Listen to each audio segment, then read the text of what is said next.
नाज़रीन, गुलिस्तान न्यूज़ देख रहे हैं आप। अभी तक का ताज़ा उर्दू खबरनामा लेकर आपका मेज़बान ज़ुहूर लौला भी आपकी खिदमत में हाजिर। तफसीलात से पहले सुर्खियों पर एक नज़र।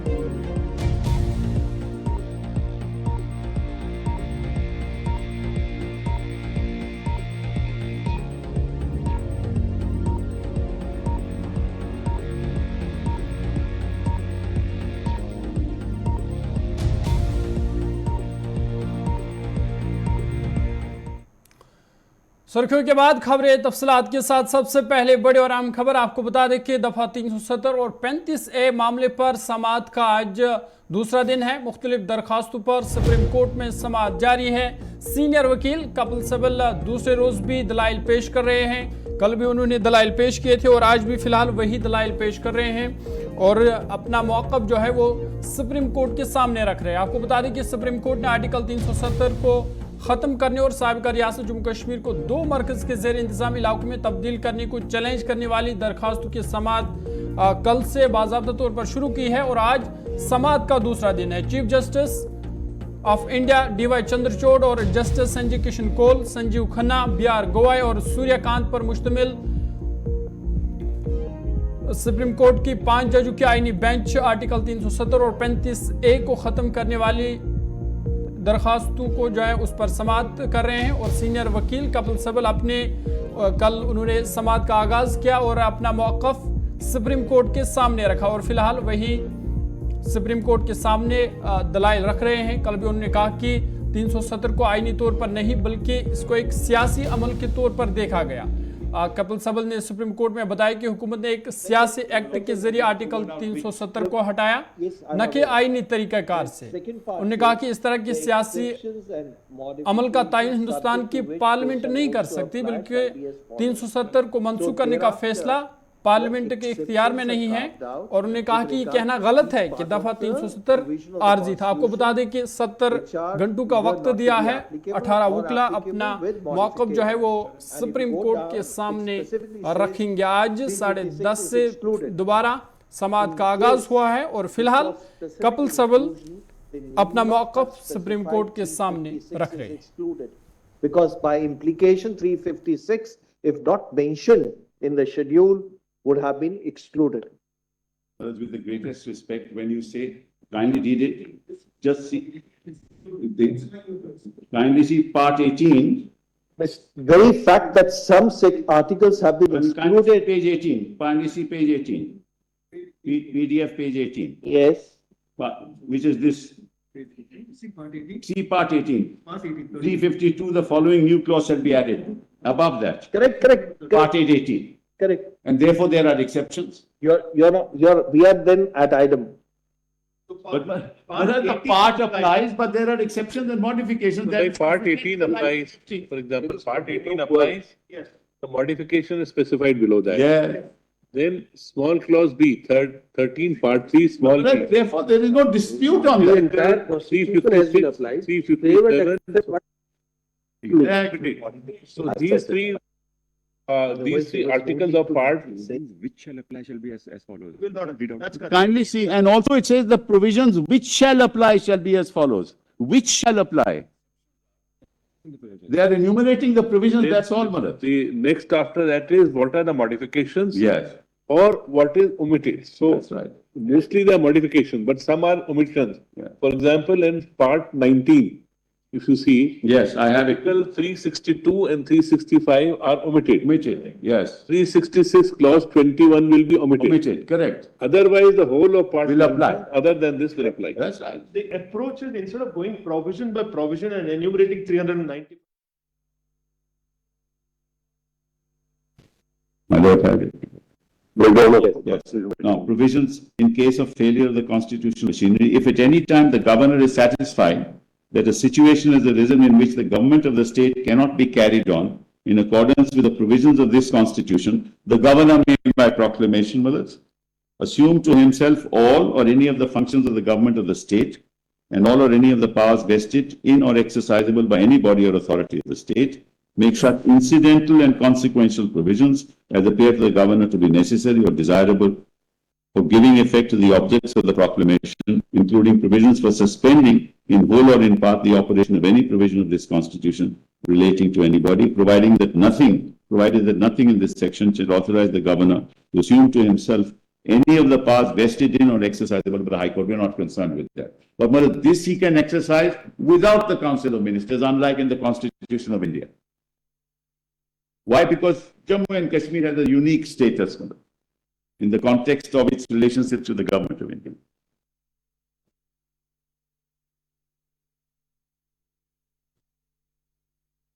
Yes. Huh? And clause 3 of this is important, that any such proclamation, whether varied under subsection 2 or not, shall, except where it is a proclamation revoking a previous proclamation, cease to operate on the expiration of 6 months from the date on which it was first issued. So, the proclamation was issued on November 21st, 2018, on 20th of June. It was to expire in 6 months' time, on 19th December, and he, on November 21st, he dissolved the assembly. And without reference to the Council of Ministers.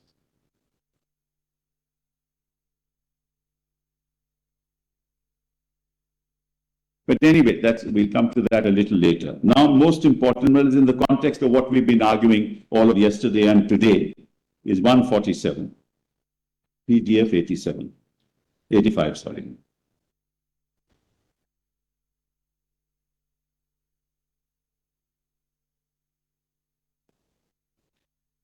No, sorry. Amendment to the Constitution. Yes.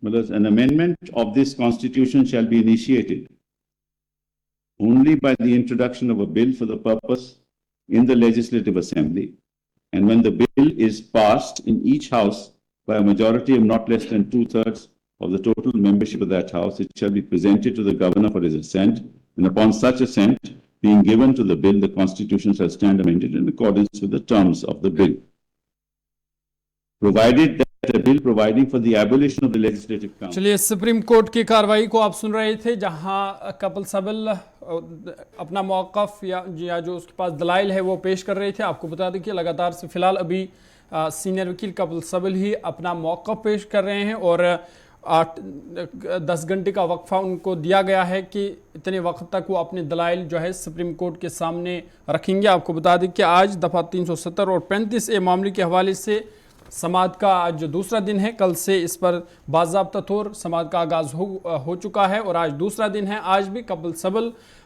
Supreme court के सामने अपना मौक़िफ़ रख रहे थे और आपको बता दें कि रोज़ाना की बुनियादों पर सुप्रीम कोर्ट में ये सुनवाई चलेगी।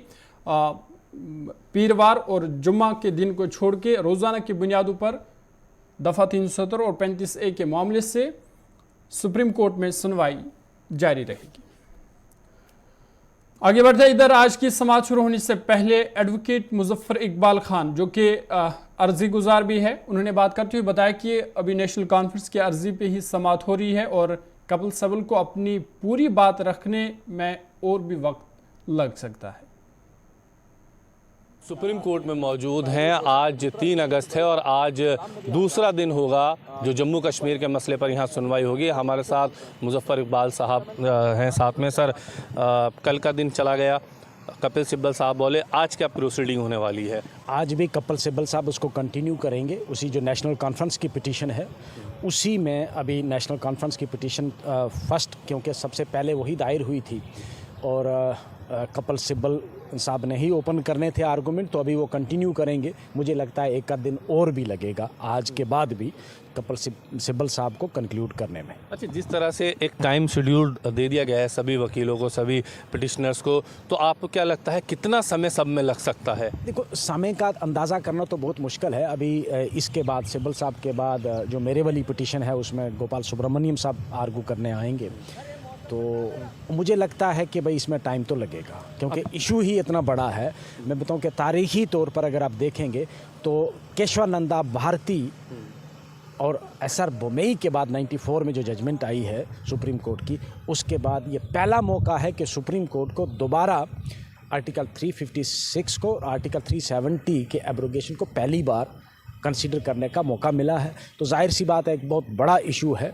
और ये भी मैं बता दूं कि जम्मू कश्मीर के आवाम की नज़रें जो हैं इस वक्त वो सुप्रीम कोर्ट पर टिकी हुई हैं कि सुप्रीम कोर्ट हमारे साथ इंसाफ करेगा, क्योंकि हमारे पूछे बगैर ही हमारी रियासत को भी ख़त्म करके यूनियन टेरिटरी बना दिया।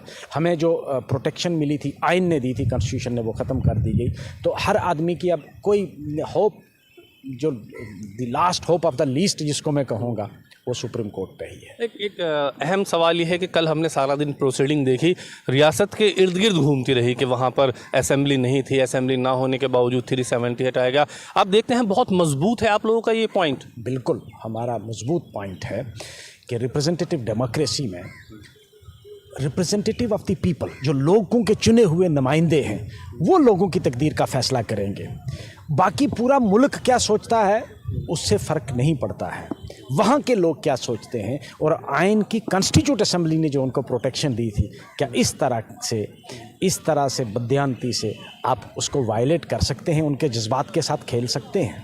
अच्छा, एक बहुत अहम चीज़ ये है कि क्या इस जो पिटिशनर्स हैं या कपिल सिब्बल साहब, क्या गुलाम नबी आज़ाद साहब की तरफ से अपेयर हुए हैं, या गुलाम नबी आज़ाद साहब की भी कोई पिटिशन है यहाँ पर? बिल्कुल नहीं, ना तो गुलाम नबी आज़ाद साहब की कोई पिटिशन है, ना ही कोई इंटरवेंशन एप्लीकेशन है। और कल जिसमें आर्गूमेंट स्टार्ट हुए हैं वो नेशनल कॉन्फ्रेंस की पिटिशन है। नेशनल कॉन्फ्रेंस के 2 मेंबर पार्लियामेंट हैं, अकबर लोन साहब और जस्टिस मसूदी साहब, क्योंकि फारूक साहब और उमर साहब दोनों उस वक़्त कैद थे, वो एफिडेविट फाइल नहीं कर सकते थे। तो उनकी डायरेक्शन पे मसूदी साहब ने और अकबर लोन साहब, जो मेंबर पार्लियामेंट हैं आज भी नेशनल कॉन्फ्रेंस पार्टी के, उस पिटीशन में वो पिटिशनर हैं, उस पिटीशन को आर्गू कल कपिल सिब्बल साहब ने किया है। आज़ाद साहब की यहाँ कोई ना तो पिटीशन है, पीडीपी की भी कोई पिटीशन नहीं, आज़ाद साहब की भी यहाँ कोई पिटीशन नहीं है, और ना ही कोई इंटरवेंशन एप्लीकेशन है। तो किस चीज़ को आर्गू करेंगे कपिल सिब्बल साहब, जब पिटीशन ही कोई नहीं है? तो वो नेशनल कॉन्फ्रेंस की पिटीशन थी, उसी को आर्गू किया। क्या कांग्रेस की तरफ से, जम्मू कश्मीर कांग्रेस की तरफ से कुछ है? नहीं, जम्मू कश्मीर कांग्रेस की तरफ से भी कोई पिटीशन यहाँ नहीं दायर हुई। एक आखिरी सवाल लूँगा, आज का दिन कितना अहम मानते हैं, क्या मेन पॉइंट्स आप लोग उठाने जा रहे हैं? देखें, हर रोज़ अहम है। सवाल हम क्या उठाएंगे वो अलग बात है, सवाल बेंच आगे से क्वेरी क्या पूछती है वो ज़्यादा मैटर करता है। क्या बेंच जो क्वेरीज पूछने वाली उसके लिए आप लोग तैयार हैं? बिल्कुल तैयार हैं। आपने कल भी देखा होगा, इसके बाद मेरी पिटीशन है नंबर 2 पे, गोपाल सुब्रमण्यम साहब उसको आर्गू करेंगे। हमने पूरी तैयारी करके रखी है, हर क्वेरी का जवाब सेटिस्फैक्टरली। आपने कल भी देखा होगा, अगर आपने प्रोसीडिंग देखी होगी, कि बड़े टिपिकल क्वेश्चंस, क्वेरीज जो थी वो कोर्ट ने पूछी थी, एक्सप्लेन की हैं। तो यही देखें, आईनी मामलात में ये चीज़ें सुप्रीम कोर्ट का काम है पूछना, हमारा काम है उनको जवाब देना। वो पूछेंगे, हम उसको जवाब देंगे कानूनी तौर पर और लिख। चलिए आगे बढ़ते हैं, बड़ी खबर की बात करते हैं। दिल्ली से इस वक्त की बड़ी खबर है, आपको बता दें कि यासीन मलिक के हवाले से ये खबर है। यासीन मलिक की केस में अहम पेशरफ्त हुई है। बड़ी और अहम खबर दिल्ली से, आपको बता दें कि यासीन मलिक के केस में अहम पेशरफ्त हुई है। एनआई ने दिल्ली हाई कोर्ट से रुजू किया है और दिल्ली हाई कोर्ट में अर्जी दाखिल की है, जिसमें उन्होंने इजाज़त तलब की है कि यासीन मलिक को वर्चुअली पेश करने की इजाज़त उन्होंने तलब की है। बड़ी और अहम खबर दिल्ली से, आपको बता दें कि यासीन मलिक की केस में अहम पेशरफ्त हुई है। दिल्ली हाई कोर्ट ने, माफ़ कीजिएगा, एनआई ने दिल्ली हाई कोर्ट का दरवाज़ा खटखटाया है और अर्जी दाखिल की है और इजाज़त मांगी है कि यासीन मलिक को वर्चुअली पेश करने की उन्होंने इजाज़त मांगी है। बड़ी और अहम खबर, आपको बता दें कि एनआई ने दिल्ली हाई कोर्ट से रुजू किया और जम्मू कश्मीर लिबरेशन फ्रंट के सरबराह यासीन मलिक को जिस्मानी मौजूदगी यानी वर्चुअली तौर अदालत के हुक्म में उन्होंने तरमीम करने की दरख्वास्त की है। दिल्ली हाई कोर्ट ने अपने आखिरी हुक्म में टेरर फंडिंग केस में यासीन मलिक को सजाई मौत देने की मांग करने वाली एनआई की अपील पर समाअत करते हुए यासीन मलिक के वारंट जारी किए और 9 अगस्त को होने वाली समाअत की उस दौरान उन्हें हाजिर होने का हुक्म दिया गया था और एनआई ने अपनी दरख्वास्त में कहा कि यासीन मलिक को तिहाड़ जेल नई दिल्ली में हाई प्रोफाइल कैदियों में रखा गया है और इस तरह मौजूदा दरखास्त सिक्योरिटी के लिए एक मसला हो सकता है। लिहाजा ये ज़रूरी है कि यासीन मलिक को इस मुअज़्ज़ज़ अदालत के सामने जिस्मानी तौर पर पेश ना किया जाए ताकि अमन आमा और हिफाजत को बरकरार रखा जा सके। एनआई ने कहा कि इसे वीडियो कॉन्फ्रेंस के जरिए कार्रवाई में शामिल होने की इजाज़त दी जानी चाहिए। चलिए, एग्जीक्यूटिव एडिटर इशफाक गौहर हमारे साथ है। इशफाक, बहुत बहुत शुक्रिया ज्वाइन करने के लिए। यासीन मलिक के केस में अहम पेशरफ्त, एनआई ने दिल्ली हाई कोर्ट से रुजू किया है और उनसे इजाज़त तलब किया कि इसको वर्चुअली या वीडियो कॉन्फ्रेंस के जरिए इसको इजाज़त दी जानी चाहिए। एक हाई प्रोफाइल कैदी है और लास्ट टाइम जब सुप्रीम कोर्ट में उनकी पेशी हुई थी तो तभी ऑनरेबल सुप्रीम कोर्ट ने भी इस बात पर बरहमी का इजहार किया था कि किस तरीके से आप उन्हें सुप्रीम कोर्ट ले आए हैं और उसके बाद बाज़ाब्ता तौर पर तिहाड़ जेल के मुंतज़मीन के लिए एक इंक्वायरी ऑर्डर भी जारी कर दिया गया था जिसमें कुछ लोग मुअत्तल भी हुए थे। तमाम मामला आज दिल्ली हाई कोर्ट के अंदर है, थोड़ी देर में समाअत होनी है वहाँ पर, जहाँ पर डिवीजन बेंच के सामने ये दरख्वास्त दी गई है कि जो मामला ज़ेर समाअत है उसमें यासीन मलिक को वर्चुअली लाया जाए, न कि फिजिकल प्रेजेंस के लिए जोर दिया जाए, क्योंकि ऑलरेडी सुप्रीम कोर्ट और फिर होम डिपार्टमेंट की जो गाइडलाइंस हैं उसमें ये साफ कर दिया गया है कि इन्हें बाहर नहीं निकाला जा सकता। तो उसमें थोड़ी देर में समाअत होगी तो उसके बाद ही पता लगेगा कि कितनी राहत एनआई को मिलेगी यहाँ पर। चलिए, बहुत बहुत शुक्रिया तफसीलात फराहम करने के लिए। एग्जीक्यूटिव एडिटर इशफाक गौहर हमारे साथ है। तो इनका कहना था कि यासीन मलिक के केस में अहम पेशरफ्त हुई है, जहां आज एनआई ने दिल्ली हाई कोर्ट में अर्जी दाखिल की है और यासीन मलिक को वीडियो कॉन्फ्रेंस के जरिए पेश करने की इजाज़त मांगी है, जिसमें कुछ ही देर बाद इस मामले पर समाअत होगी।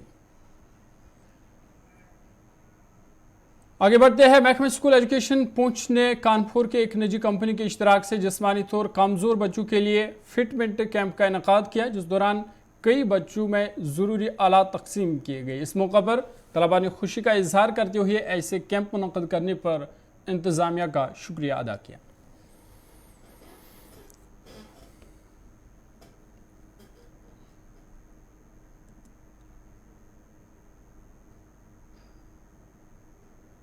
डिस्ट्रीब्यूशन कैंप था जो आज फर्स्ट स्टार्ट है। ये 6 कैंप करवा रहे हैं हम।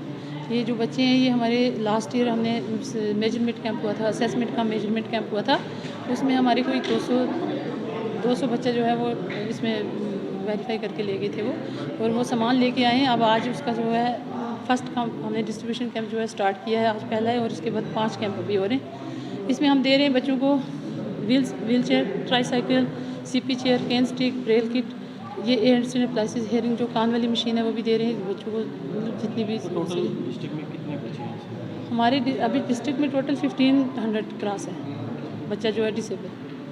इसके अलावा बच्चों को हम स्कार्ट भी दे रहे हैं, जैसे जो बच्चा स्कूल गोइंग बच्चा है उसको स्कार्ट अलाउंस दे रहे हैं 1st से लेकर 12th तक। अभी फिर जो NEP 2020 में हम प्री नर्सरी जो क्लासेस शुरू हुई उनको भी दे रहे हैं। इस साल भी हमारा 600-700 बच्चे जो है वो स्कार्ट अलाउंस के लिए लिस्ट भेज दी हमने। जो बच्चे स्कूल जा रहे हैं जैसे उनमें कुछ कैटेगरी है डिसेबिलिटी है, जिनमें जो जैसे पहले 11 थी अब 21 हो गई हैं, उनमें कुछ कैटेगरी जिनमें स्कार्ट अलाउंस अप्रूवल आता है उनको हम स्कार्ट अलाउंस भी देते हैं।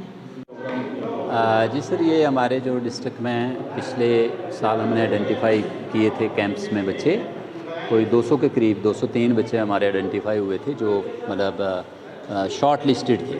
तो उनके लिए जो सामान उनकी मेजरमेंट के मुताबिक जो हमारे पास आया है उनकी डिस्ट्रीब्यूशन और फिटमेंट कैंप जो है वो आज से शुरू हुआ है।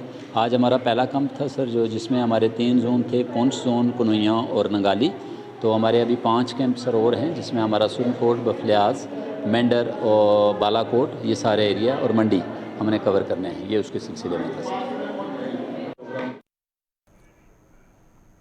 आगे बढ़ते आरएसपुरा सब डिस्ट्रिक्ट अस्पताल में आई फ्लू के केसेस में इजाफा होता जा रहा है। माहिर इमराज जिस्म डॉक्टर सतेंद्र कुमार ने इस हवाले से कहा कि आए रोज़ आई फ्लू के केस के तादाद में इजाफा हो रहा है। उन्होंने कहा कि इससे बचाव के लिए सबसे अहम चीज़ ये कि आंखों की देखभाल इसमें ज़रूरी है और बार बार आंखों पे हाथ न लगाए।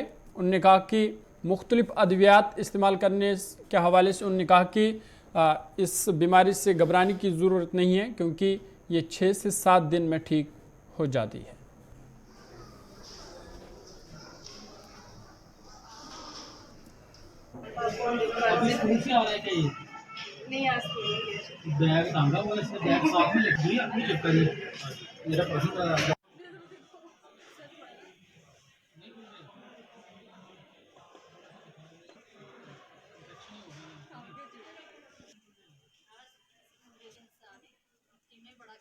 आपको पता है कि ये काफ़ी फैल रहा है।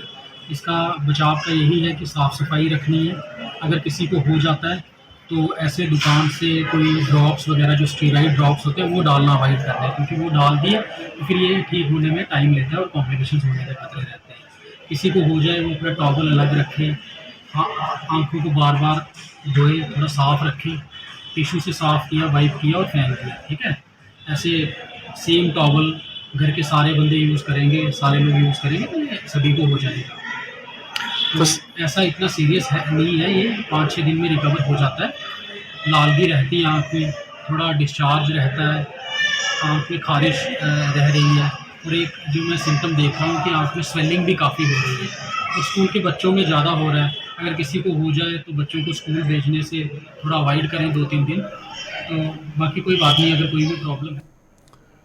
ज़िला पुंछ की तहसील मंडी के गांव हादीबुदा के लोगों को आज की जदीद दौर में भी खस्ता हाल सड़क की वजह से काफ़ी परेशानियों का सामना है। खस्ता हाल सड़क की वजह से न तो कोई भी गाड़ी वाला गांव की तरफ जाने को राज़ी नहीं होता। गांव में किसी बीमार या हामला खातून को डिलीवरी के लिए जाने के लिए चारपाई पर बिठाकर कंधों पर ले जाना पड़ता है, क्योंकि खस्ता हाल सड़क पर चलने वाली गाड़ियों के हादसात का खदशा रहता है। लोगों ने इल्ज़ाम लगाया कि जम्मू नेशनल हाईवे पर वाक़ा हादीबुदा तक सिर्फ 4 किलोमीटर सड़क है, जो तकरीबन 1.5 दहाई कबल बनाई गई थी, लेकिन किसी ने इसकी देखभाल नहीं की, जिसकी वजह से सड़क पर बड़े बड़े गड्ढे पड़े हुए हैं। कई मकामात पर सड़कों पर पानी भी जमा हुआ, जिसकी वजह से गांव वालों को गाड़ियों के आमद-ओ-रफ्त में दुश्वारी का सामना करना पड़ रहा है। लोगों ने इस हवाले से इंतज़ामिया से सड़क की मरम्मत का मुतालबा किया।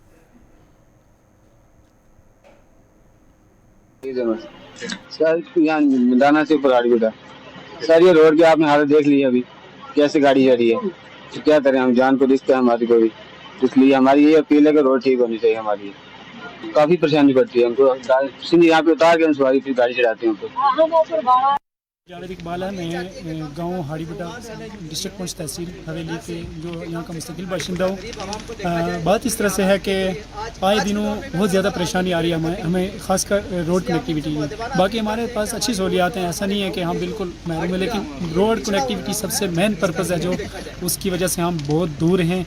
आज भी हम जैसे 1947 में जी रहे थे, आज भी वैसे ही जी रहे हैं, बिल्कुल डिस्कनेक्ट हैं। और बहुत सारे 4-5 महीने से जो हमारा बहुत ही बुरा हाल है। जो आपको मैं बताऊं कि हमें मुलाजिम जो हमारे गांव में तैनात हैं, जैसे मेडिकल हेल्थ सेंटर में होते हैं, स्कूल में होते हैं, बाकी हमारे जो बिजली वाले जितने भी महकमे के लोग हमारे ऊपर तैनात किए गए हैं, वो बेचारे यहाँ पे टाइम पे नहीं पहुँच सकते। और मरीज़ जब हमारे पास कोई इस तरह के मरीज़ होते हैं कि बहुत सारे लोगों की जान निकल जाती है रास्ते में ही, क्योंकि रोड का ऐसा खस्ता हालत है। प्रेगनेंट लेडी को जब हम बात जो वाज़ह है, जब उसको ले जाते हैं तो गाड़ी में उसको बिठाने के काबिल भी नहीं है। अभी तक के ताज़ा उर्दू खबरनामे में फ़िलहाल इतना ही। अपने मेज़बान ज़हूर वलावी को दीजिए इजाज़त। अल्लाह हाफ़िज़।